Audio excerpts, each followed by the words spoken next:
ابراہیم علیہ السلام توحید کے امام کے طور پر کس طریقے سے وہ سامنے آئے اور انہوں نے کس پیشن کے ساتھ اپنے مخالفین کو للکارا. اذ قال لابیہ، جب انہوں نے اپنے باپ سے کہا، وقومہ، اور اپنی قوم سے، ما هذه التماثیل التي انتم لها عاکفون، یہ کیا مورتیاں بنائی ہوئی ہیں جن کی تم ہر وقت پوجا پاٹ کرتے رہتے ہو، ان کے اوپر اعتکاف اور دھیان رکھ کے مراقبہ کر کے ان بتوں کے اوپر بیٹھے رہتے ہو. اب اس کے جواب میں کوئی علمی دلیل ہونی چاہیے تھی نا،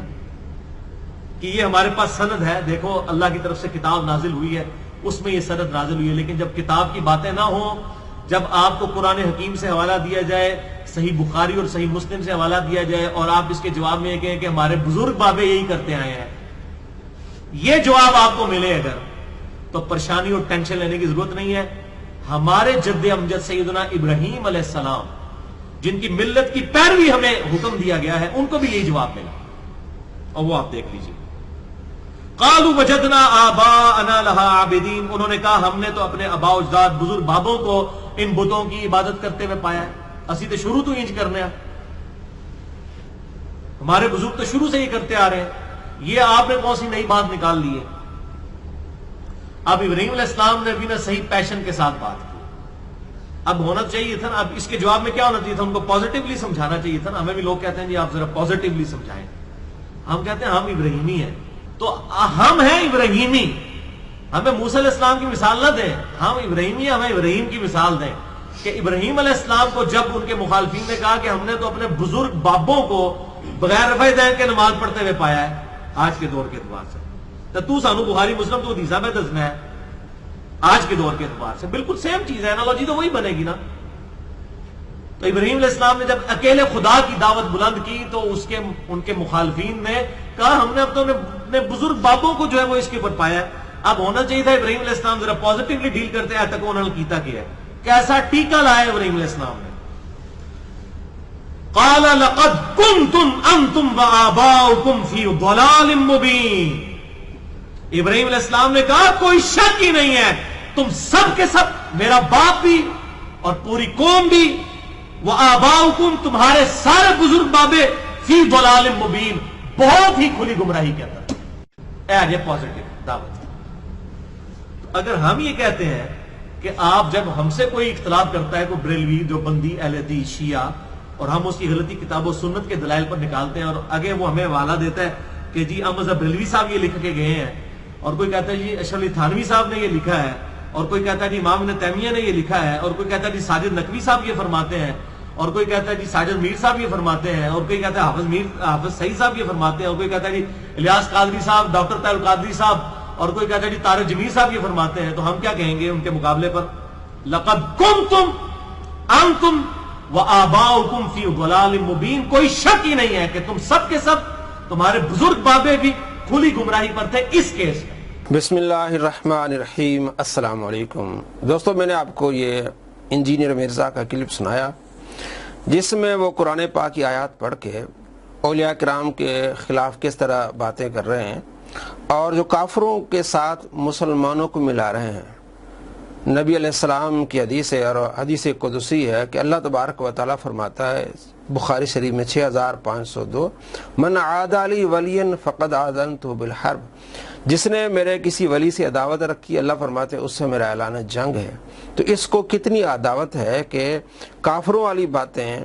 اور جو حضرت ابراہیم علیہ السلام نے کافروں کو روکا ہے کہ وہ بتوں کی پوجا کر رہے ہیں، وہ آیات مسلمانوں پر فٹ کرنا، اور اگلی آیات جس طرح اس نے پڑھی اور تم بھی گمراہ، اور جس طرح اولیاء کرام کو ماننے والے یا ان سے پیار کرنے والے، خود اللہ تبارک و تعالیٰ فرماتا ہے کہ انہیں کوئی خوف نہیں ہے، انہیں کوئی غم نہیں ہے. تو قرآن کو ماننے والے، حدیث کو ماننے والے مسلمان، ان کے بارے میں وہ آیات جو کفار کے متعلق، جو بتوں کے متعلق نازل ہوئی ہیں، وہ ان پر فٹ کرنا کتنی بڑی اس کی بندے کی یہ خیانت ہے. اور حضرت عبداللہ بن عمر رضی اللہ تعالیٰ عنہما فرماتے تھے کہ شریر مخلوق ہے، یہ ایسے گندے لوگ ہیں، وہ آیات جو بتوں کے بارے میں، کفار کے بارے میں نازل ہوئی ہیں، وہ مسلمانوں پر فٹ کریں، وہ اس دنیا کے سب سے بڑے شریر لوگ ہیں. بخاری شریف حدیث نمبر 6930، اس کے اوپر امام بخاری رحمۃ اللہ علیہ یہ حضرت عبداللہ بن عمر کا یہ اثر لائے ہیں کہ حضرت عبداللہ بن عمر ایسے لوگوں کو کہتے تھے دنیا کی سب سے گندی مخلوق ہے، جو قرآن پاک کی وہ آیات جو بتوں کے بارے میں نازل ہوئی ہیں وہ مسلمانوں پر اس طرح فٹ کریں۔ آپ نے دیکھا بالکل مرزا جہلمی کا وہی کام ہے۔ حضرت عبداللہ بن عمر رضی اللہ تعالیٰ عنہما کا فتویٰ جو ہے مرزا جہلمی میں فٹ بیٹھتا ہے کہ یہ اس زمین پر سب سے شریر آدمی ہے۔ حضرت عبداللہ بن عمر رضی اللہ تعالیٰ عنہ کے فتویٰ کے نزدیک کہ قرآن پاک کی وہ آیات جو حضرت ابراہیم علیہ السلام نے کفار کے بارے میں کہا ہے کہ تم گمراہ ہو، تم بتوں کی پوجا کرتے ہو، وہ آیات جو مسلمانوں پر اس طرح فٹ کرنا اور جو علمی اختلاف ہے ان کو اس طرح اچھالنا، کیا جو رفع الیدین نہیں کرتے کیا وہ گمراہ ہیں؟ نعوذ باللہ من ذالک۔ کیا امام جو ہے وہ مالک گمراہ ہیں، سفیان الثوری گمراہ ہیں، عبداللہ بن مسعود رضی اللہ تعالیٰ عنہ گمراہ ہیں، اور کئی صحابہ نعوذ باللہ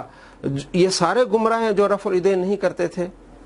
اور یہ امام ترمذی رحمۃ اللہ علیہ اس بارے میں لکھا ہے، اور نبی علیہ السلام نے خود اس رفع الیدین سے منع کیا ہے۔ آپ کہتے ہیں علمی کتابی باتیں کریں، یہ دیکھیں یہ ترمذی شریف ہے، امام ترمذی رحمۃ اللہ علیہ نے اس حدیث کو حسن کہا ہے، اور اس کی بابے جو کہتا ہے بابے یہ جو تم گمراہ ہو تم بابوں کو، یہ خود اس کے بابے ہیں کہ اب یہ دیکھیں ترمذی شریف حدیث نمبر 257 ہے۔ حضرت عبداللہ بن مسعود رضی اللہ تعالیٰ عنہ فرماتے ہیں کہ آؤ میں تمہیں نماز کا طریقہ سکھاتا ہوں، الا اصلی بکم صلاۃ رسول اللہ صلی اللہ علیہ وسلم، کیا میں تمہیں نبی علیہ السلام کی نماز کا طریقہ نہ سکھاؤں؟ فلم یرفع یدہ الا فی اول مرہ، پہلی مرتبہ آپ نے رفع الیدین کیا، بعد میں نہیں کیا۔ اور امام ترمذی فرماتے ہیں حدیث حسن ہے، البانی کہتے ہیں یہ صحیح حدیث ہے، اور امام ترمذی فرماتے ہیں وبہ یقول، اور یہی کہنا ہے بہت سارے اہل علم صحابہ کا کہنا ہے کہ پہلی مرتبہ رفع الیدین بعد میں نہیں ہے، صحابہ کا کہنا ہے، تابعین کا کہنا ہے، سفیان الثوری کا کہنا ہے، اور اہل کوفہ کا کہنا ہے۔ تو علمی باتیں اس طرح ہوتی ہیں، نہ یہ کہ کفار کے متعلق اور بتوں کے متعلق جو آیات آئی ہیں وہ آپ فٹ کریں مسلمانوں پر۔ آپ کو اندازہ ہونا چاہیے دوستو کہ آپ کس بندے کو سن رہے ہیں، اور اس بندے پر کبھی اعتماد نہ کیجیے کہ اس لیے کہ یہ بندہ اس صدی کا، بلکہ اس وقت جتنے بھی لوگ بست ہیں حضرت عبداللہ بن عمر رضی اللہ تعالیٰ عنہ کے فتویٰ کے نزدیک شریر شخص ہے، یہ سب سے بڑا گمراہ ہے۔ یہ نسائی شریف میں حدیث ہے،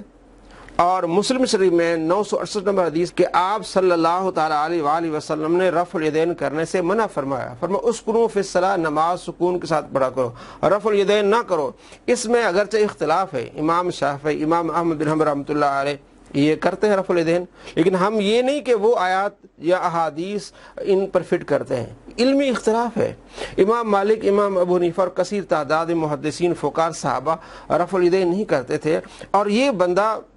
پچھلے دنوں آپ نے دیکھا ہوگا ہم نے کئی ویڈیوز بنائی، یہ تو سنت کے مخالف ہے کہ جناب علی آپ علیہ السلام کی سنتیں چھوڑ دو، کوئی حرج نہیں ہے۔ اور اسی کے ماننے والے یا جن کے یہ پیچھے چلتا ہے انہوں نے یہ لکھا اپنی کتابوں میں کہ رفع الیدین یہ نہ فرض ہے نہ واجب ہے، ایک مستحب عمل ہے۔ تو مستحب عمل کو لے کے قرآن پاک کی آیات پڑھ کے اور اولیاء کرام کے بارے میں اس طرح کی باتیں کرنا اور محدثین و فقہا کے بارے میں اس طرح کی باتیں کرنا، یہ ایک شریر شخص کا ایک کام ہے۔ اور آگے بہت سارے اس طرح، یہ آگے جو آیت، یہ سورہ انبیاء کی آیت نمبر 52 سے آگے یہ درس دے رہا ہے، سارا جتنا بھی آیات آگے آ رہی ہیں جس میں حضرت ابراہیم علیہ السلام نے کافروں کو مخاطب کر کے آپ نے ان کو تنبیہ فرمائی ہے، تو وہ ساری آیات بار بار ہی مسلمانوں پر فٹ کرتا ہے۔ ہر ایک آیت آپ پڑھتے جائیں آپ کو معلوم ہو جائے گا کہ حضرت عبداللہ بن عمر نے کیا فرمایا، یہ شریر شخص ہے، مخلوق میں یہ گندا گمراہ شخص ہے جو قرآن پاک کی آیات مسلمانوں پر چسپاں کرتا ہے، فٹ کرتا ہے، یہ اس کا کام ہے۔ اور آگے دیکھیں کہ جو حضرت ابراہیم علیہ السلام کے بارے میں کفار نے کہا تھا وہ اپنے اوپر کیسے فٹ کرتا ہے، وہی عمل جو مرزا جہنمی، مرزا قادیانی نے کیا تھا کہ اپنے آپ کو نبیوں کے بارے میں، نبیوں کے برابر بات کرتا تھا کہ میرا عمل نبیوں والا عمل ہے، اب یہ کام یہ بھی کرنے لگا ہے۔ قالوا سمعنا، اب انہوں نے کہا یہ بڑا ظالم ہے جس نے بھی ہمارے بزرگوں کے ساتھ یہ کچھ کیا ہے، جس نے مزار گرائے نے، بڑا ظالم ہے، بت جنہیں توڑے نے۔ قالوا سمعنا فتى يذكرهم يقال له ابراہیم، انہوں نے کہا ہم نے ایک نوجوان کو یہاں سنا تھا، ایک کالی داڑھی والا نوجوان، ایک نوجوان کو سنا تھا وہ ہمارے بزرگوں کا بڑی بدتمیزی سے ذکر کرتا تھا۔ یہ دیکھنے سیم الفاظ موجود ہے، یقال له ابراہیم، اس کو ابراہیم کہا جاتا ہے۔ یہ سیم اینالوجی، یہ پوری اسپیس سے مجھے بھی گزرنا پڑتا ہے۔ وہ کہتے جناب ایک علی منڈا بیٹھے ہیں ساڑھے بزرگوں کا بڑے برائی کا ذکر کرتا ہے. جی دوستو، آپ نے دیکھا اور سنا کہ ان کافروں نے کہا کہ ہم نے ایک نوجوان سے سنا ہے اور وہ اپنی طرف پھر وہ ساری باتوں کو لایا. آپ کو خود اندازہ ہونا چاہیے کہ یہی انداز مرزا جہنمی، مرزا قادیانی کو ہوا کرتا تھا. اسی انداز سے مسلمانوں کو شروع میں وہ گمراہ کرتا تھا اور قرآن پاک کی آیتیں پڑھ کے، احادیث پڑھ کے لوگوں کو گمراہ کرتا تھا، اور پھر اپنے آپ کو جو ہے مسیح بنایا اس نے. اس کے بعد اپنے آپ کو جناب علی نبی بنایا، پھر عیسیٰ علیہ السلام نعوذ باللہ، پھر تمام نبیوں کی اس نے گستاخیاں کی، اور یہی عمل اس کا ہے. آپ کو معلوم ہونا چاہیے کہ اللہ تبارک و تعالیٰ اپنے پیاروں سے محبت کرتا ہے، اور جو اللہ تبارک و تعالیٰ کے پیاروں سے محبت کرتا ہے اللہ ان سے محبت فرماتا ہے، اور جو اللہ کے پیاروں سے دشمنی رکھے، عداوت رکھے، اللہ کریم فرماتا ہے اس سے میرا اعلان جنگ ہے. یہ شخص اپنے ماننے والوں کو خدا سے اعلان جنگ کی باتیں کرواتا ہے، اور اس طرح کی بار بار باتیں کرتا ہے تاکہ لوگ نعوذ باللہ اولیاء کے مخالف ہو جائیں، ان کے دلوں میں بغض آ جائے، اور جس کے دل میں بغض آ جائے وہ خود ہی تباہ برباد ہوگا. کیونکہ ہم نے اللہ سے محبت کرنی ہے، اللہ والوں سے محبت کرنی ہے قرآن و حدیث پر عمل کرتے ہوئے. کیونکہ قرآن میں بھی اللہ نے اپنے محبوبوں کا ذکر کیا ہے. قرآن میں اللہ تبارک و تعالیٰ فرماتے ہیں الا ان اولیاء اللہ لا خوف علیہم ولا هم يحزنون. ان پیاروں کو کوئی خوف نہیں ہے، کوئی غم نہیں ہے. وہ لوگ جو متقی پرہیزگار ہیں، تو اللہ کے ولی کون ہے؟ متقی اور پرہیزگار. تو ان کے خلاف اس طرح اعلان جنگ کرنا، اس طرح باتیں کرنا اور کفار والا عمل اختیار کرنا، جو حضرت عبداللہ بن عمر کہتے ہیں کہ یہ وہ آیات جو مسلمانوں پر چسپاں کرتے ہیں، ان آیتوں کو جو کفار کے بارے میں یا بتوں کے بارے میں نازل ہوئی ہیں. آپ خود اندازہ لگائیں کہ عبداللہ بن عمر کیا فرماتے ہیں. وہ پہلے جان گئے تھے ایسے لوگ پیدا ہوں گے، اور اس وقت بھی تھے، اور اس وقت یہ سب سے گمراہ اور شریر بندہ ہے حضرت عبداللہ بن عمر کے فتوے کے نزدیک.